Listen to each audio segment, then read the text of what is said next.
Hello and welcome to Prepspot. In this video we are going to know about a deeply concerning incident that has not only shocked our nation but has also raised critical questions about tourist safety and law enforcement in India.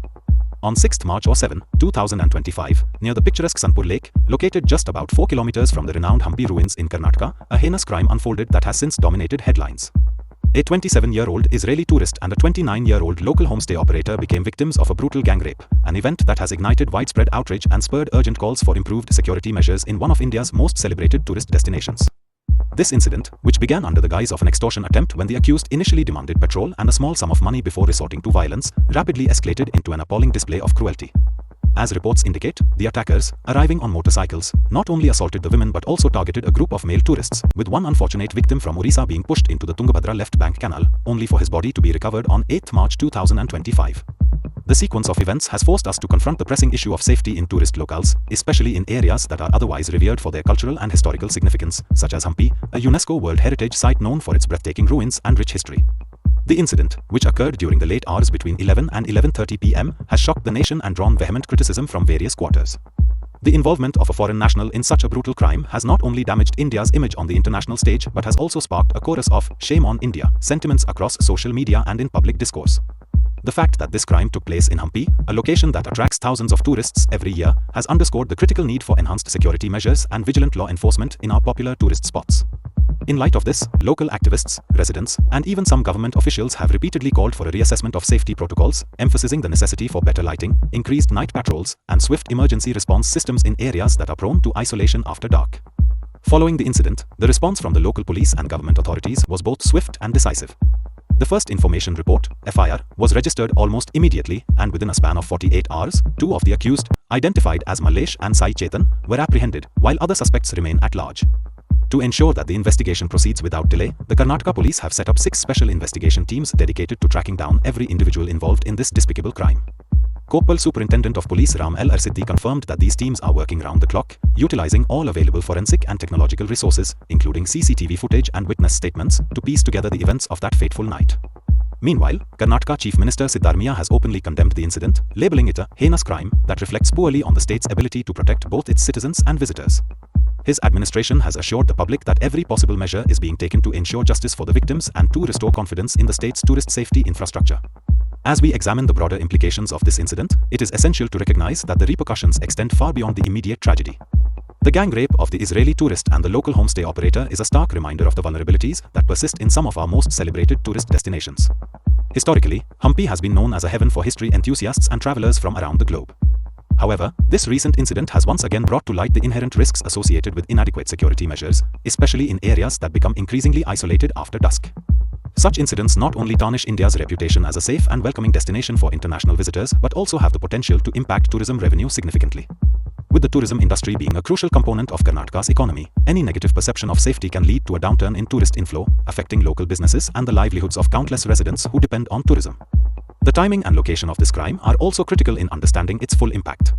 Occurring near Sanpur Lake and the Tungabhadra left bank canal, the incident highlights the dangers posed by poorly lit and unmonitored areas. The canal itself, a vital waterway in the region, became a site of further tragedy when one of the male tourists was pushed into it, resulting in his untimely death.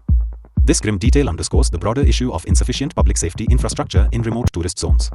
Experts have long argued that increased investment in local security measures, including the installation of additional CCTV cameras, the enhancement of street lighting, and the deployment of dedicated tourist police, is essential to prevent such tragedies from recurring.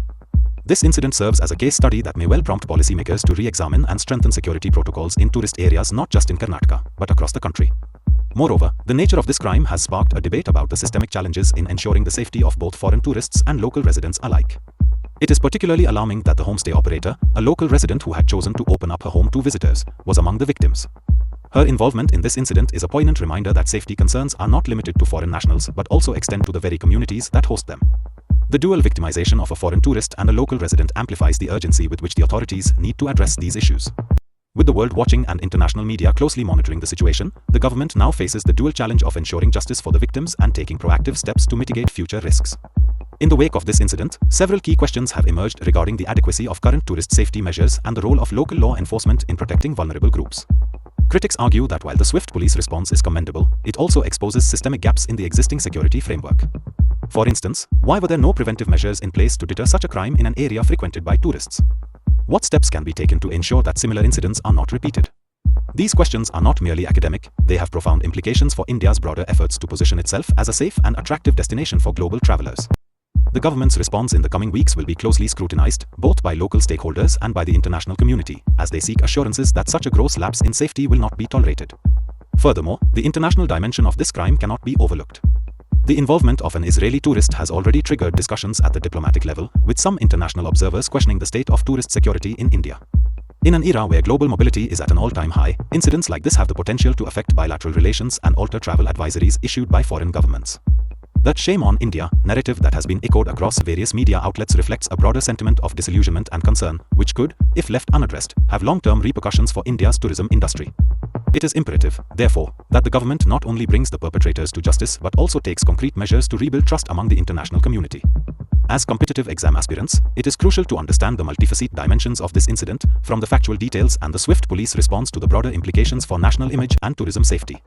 This case provides a stark example of how isolated incidents can have far-reaching effects on public policy and international perceptions. It also serves as a reminder that the responsibility of maintaining a safe environment for tourists extends beyond law enforcement to include adequate infrastructure and community involvement. The role of local government in ensuring that tourist destinations are secure is as important as the criminal justice response to such incidents. In this context, the establishment of specialized tourist police units and the adoption of modern surveillance technologies should be considered essential steps in safeguarding both residents and visitors.